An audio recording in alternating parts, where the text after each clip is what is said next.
como esse aqui que a gente tá, agosto, que parecem infinitos, o dinheiro acaba bem antes das contas serem pagas. E que atire a primeira pedra ou a primeira dívida quem nunca passou por isso. Pois bem, é nesse momento que entra não só a responsabilidade financeira, mas a importância de saber administrar a grana que entra e também que sai do seu orçamento. E se você está ouvindo a gente agora e pensando para onde está indo meu dinheiro, é com você mesmo que a gente quer conversar. Vem cá, vem com a gente hoje, não escuta essa ideia. E como sempre, eu não estou sozinha. Para nos dar as dicas de milhões, a gente recebe o analista do Sebrae, Francisco Ramos. Francisco, você que é o homem do dinheiro, conta aqui pra gente, como que a gente não entra em desespero nesse agosto de Deus? Tudo bom? É um mês sem fim, né? É um mês sem fim, né? São 31 dias aí pela frente, né? Primeiro passo é não se desesperar. É difícil dar Dica número 1. Primeiro ponto é esse. Segundo, dica de ouro, mas que está aí desde que a gente aprendeu com os nossos pais, nossos avós, se planejar. Mas antes da gente entrar especificamente na dica para os empreendedores, porque todo empreendedor é também uma pessoa física, antes de ser pessoa jurídica, Sim. né? E vai ser difícil eu ser uma pessoa organizada se eu, no meu trabalho, na minha empresa, se eu, enquanto pessoa física, também não tiver uma organização, né? Certo. Então você já começou a me dar uma dica. Como é que eu faço? A gente guarda um pouquinho todo mês, paga as contas primeiro e vê o que sobra, e guarda o que sobra, anota tudo. Como é que é essa organização pensando na pessoa física? Primeiro passo, quando eu digo assim, a gente sempre diz, olha, investe primeiro para depois pagar, para depois pagar as contas, né? As contas do dia. Se essas contas for contas rotineiras, se for dívidas, você não tem como você fazer uma reserva e deixar a dívida sem ser paga. Tá? As dívidas têm que ser pagas, então você não tem que você reservar. Você só passa a fazer um investimento quando você já não tiver dívidas. Digamos, como pessoa física, vamos esquecer a parte do empresário. Uhum. Você como pessoa física, como um salário, você recebe um bônus ou você recebe um 13º. Vamos dizer que passamos agora no mês de junho, recebeu um 13º. Ele vai lá e ele tem que pagar a conta, ele não tem que fazer outro tipo de investimento. Como empresário, ele teve um lucro a mais na empresa, ele vai sanar dívidas da empresa. Sanou essas dívidas, começou a equilibrar, você sim começa a fazer uma reserva, e essa reserva chama-se reserva de emergência, para que você tenha esse seu colchão financeiro, que é uma reserva de emergência. Isso com o tempo você vai conseguindo se acostumar juntando. Você nem lembra desse dia que está lá guardado, Isso. você já joga como se fosse uma parcelinha que você está pagando. Isso. E tem algumas dicas aí, como você fazer isso, né? Existe Então, aquela dá as dica dicas, por favor, que o que a gente quer aqui é dica. Tá ok. Eu tenho uma tabelinha que coloca o seguinte: você vai juntando R$1 toda semana e vai aumentando essa conta em R$1 toda semana. Então você pega ali um cofrinho e você coloca toda semana R$1 e aumenta R$1 por semana. Durante 52 semanas, digamos aí um ano, e você aumenta na primeira semana R$1, na segunda semana R$2, na terceira semana R$3, ou seja, você vai colocando isso, obviamente na 20ª semana R$20, no final de 12 meses, de 52 semanas, você vai estar lá R$1.374, R$1.400. Esse valor você não nem sentiu que juntou aquele recurso. Mas eu não consigo fazer, é um hábito. Se você fizer isso como hábito, você consegue fazer. Agora, se você não fizer o primeiro esforço, outra forma, aquela que você tem o hábito de fazer toda semana comer uma pizza fora com a família. Coloca a fazer isso a cada 15 dias. Você tem que tirar de algum lugar. Tem que tirar de algum lugar. Ou se você não tem como fazer todas essas despesas que já estão todas comprometidas, já cortou de tudo. Se não tem como eu mais fazer, como ter enxuguei de todo lado, eu tenho que ver uma forma então de aumentar as minhas receitas. Isso para a pessoa física. Se eu já não estou mais conseguindo, eu já enxuguei todas as minhas despesas e eu tenho consciência disso, eu vou então aumentar as minhas receitas. Agora, do outro lado, tem vezes que eu não consigo enxergar que essas minhas despesas estão altas. Aí eu preciso de uma ajuda profissional. Eu preciso de chamar um educador financeiro. Porque às vezes quando eu digo assim, eu já enxuguei tudo as minhas despesas, mas você continua comprando a tua roupa de grife. Você continua usando o seu carro. Vai no barzinho de quinta a sábado. Mas eu não consigo. Não, você tem que fazer. Você vai ter que trocar o teu carro por uma moto. Você vai ter que deixar de ir naquele barzinho. E aí é o que? É você fazer essas contas. Você fazer o que é que você quer da sua vida. Fazer um sacrifício. Fazer um sacrifício. Isso a gente coloca. Existe uma outra conta também, eu sempre coloco, na compra de um veículo. Quando você vai financiar um carro, você dá uma entrada. Nesse recurso que você dá uma entrada, ele tem um custo financeiro. Tudo bem, você já pegou um veículo de imediato.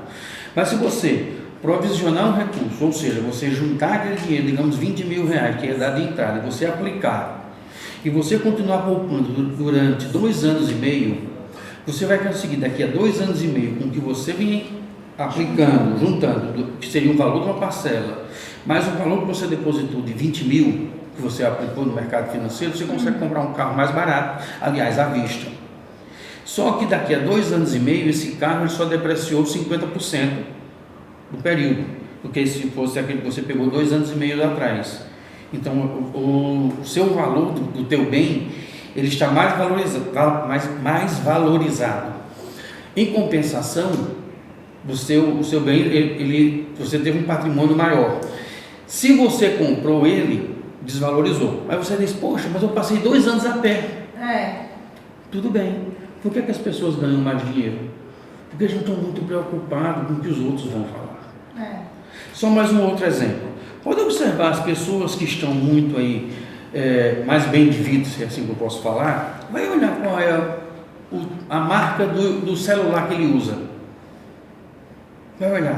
Vai olhar qual é a roupa de grife, se ele está usando a roupa de grife ou ele está usando uma roupa de boa qualidade. A roupa dura mais, o telefone dura mais, não troca tanto. Ele não vai fazer um investimento em algo tão pesado que não vai suprir para ele. Então, esse tipo de investimento, ele requer que a pessoa tenha esse senso de prudência consigo mesmo. Tá? Então, isso para a pessoa física. Enquanto um empresário, ele também cabe essa mesma coerência. Às vezes ele começa a achar que a empresa não dá resultado. Ele começa a achar que a empresa que dá prejuízo. Poxa, a minha empresa... Por exemplo, a empresa começa a ter... Como é que ele sabe que a empresa está dando problema?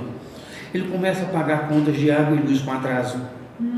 Ele começa a... Toda vez que ele vai pagar as contas da 13º, ele tem que pegar empréstimo no banco. Sempre para ele fechar o mês, ele está recorrendo a empréstimos. Ele nunca atrasou FGTS, depósitos e tal. Bicho, o que está acontecendo? Isso são sintomas de pessoa jurídica. É como se fosse... tem alguma coisa errada. Nós, pessoa física, nós temos uma febre, uma dor de cabeça, uma náusea, alguma coisa. O que é que isso pode ter sido? Isso pode ter sido um desajuste no fluxo financeiro. Isso pode ser um desajuste, que é no fluxo de caixa, né? Um desajuste nas contas da empresa, ou seja, ele está gastando mais do que está retirando. E aí, ou seja, ele pode também estar vendendo num prazo de 20 dias e está recebendo num prazo de 40 dias em média, ou seja, esses 20 dias é capital de giro e ele não tem. E como ele não tem, ele vai recorrer ao banco. Então ele tem que analisar esse prazo de venda, de compras à vista e compras a prazo. E também, às vezes, a retirada, pessoa física dela, a retirada pro labore do empresário, está além do que a empresa pode pagar. Como é que é esse cálculo? Assim? E aí eu quero entender 2 coisas, já que a gente já está falando disso. Então, a gente já está falando que o sintoma para o empresário de que a coisa não vai bem é atraso. Pagar coisas em atraso, recorrer muito a empréstimo para poder quitar alguma conta recorrente, alguma dívida recorrente. Mas aí, vamos pensar então, já que a gente saiu da pessoa física e entrou no CNPJ. Como que o empresário está lá, estou com a minha empresa, como que é essa organização? Porque aí a coisa fica um pouco mais séria, né? Você não vai sair de uma cadernetinha ali anotando seus gastos, você tem que pensar que agora é uma estrutura um pouco maior, um pouco mais organizada. Tem que pensar, inclusive, em quanto. Você não pode ir lá no caixa e sacar, vou pegar R$200 aqui e vou passar o final de semana.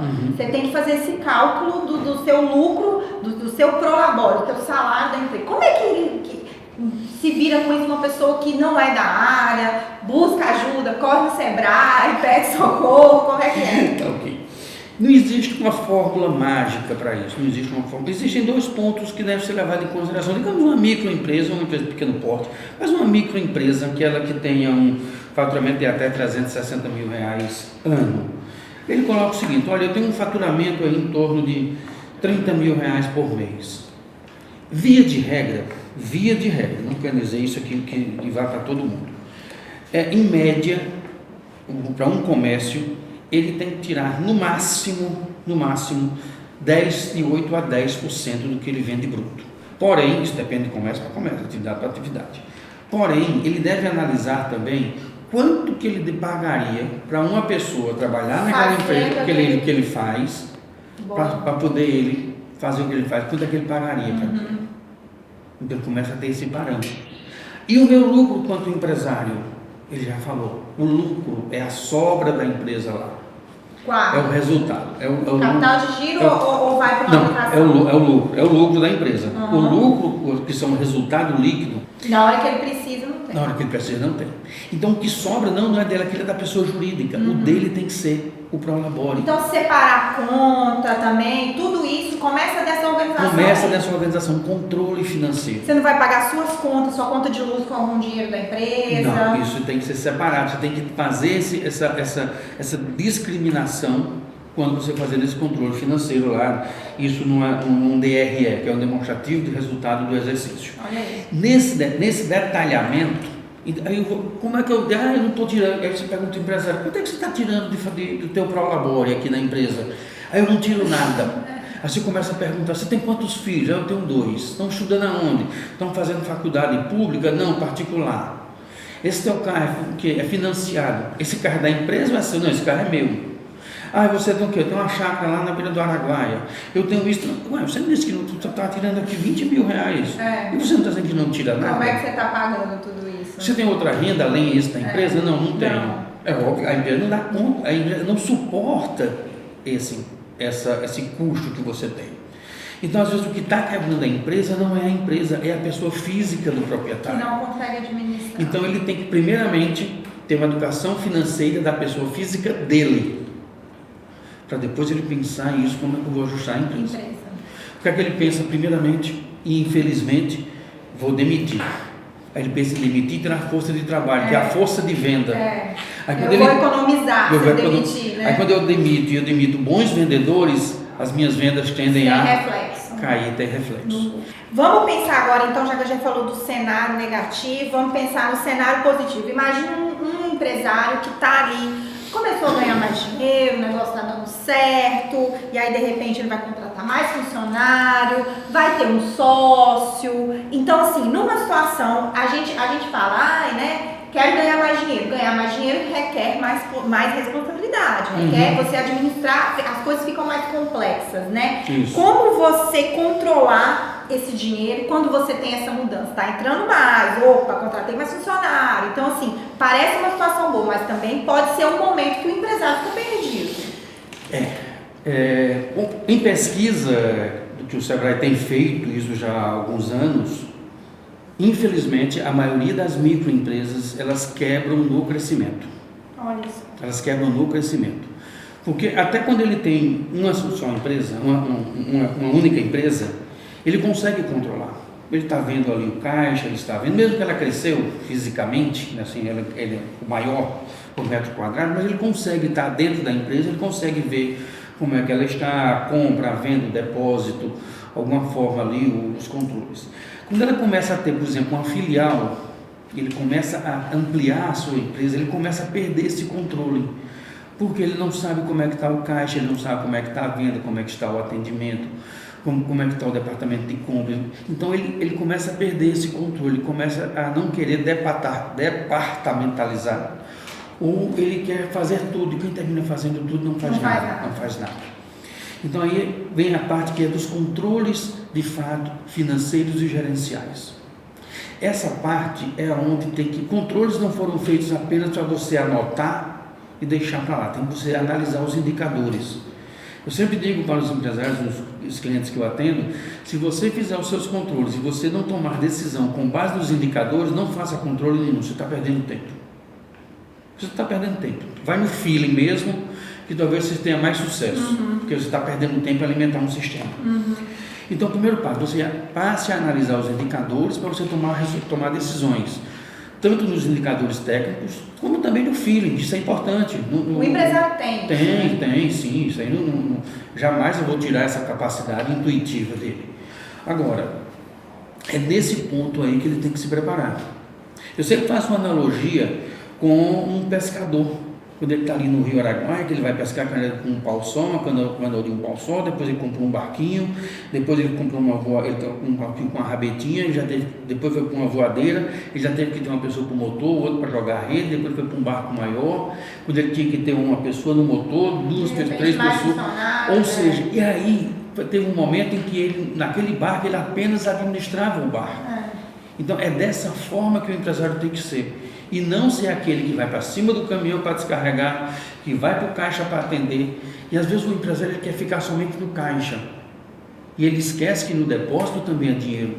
E às vezes o supermercado, como exemplo o supermercado, que o empresário fica só no caixa, ele esquece de um pacote de arroz ou de açúcar que estoura lá no depósito, aquilo é dinheiro. Só que em forma de produto. E ele está preocupado somente no caixa. Esses controles ele tem que ter sim quando ele está crescendo.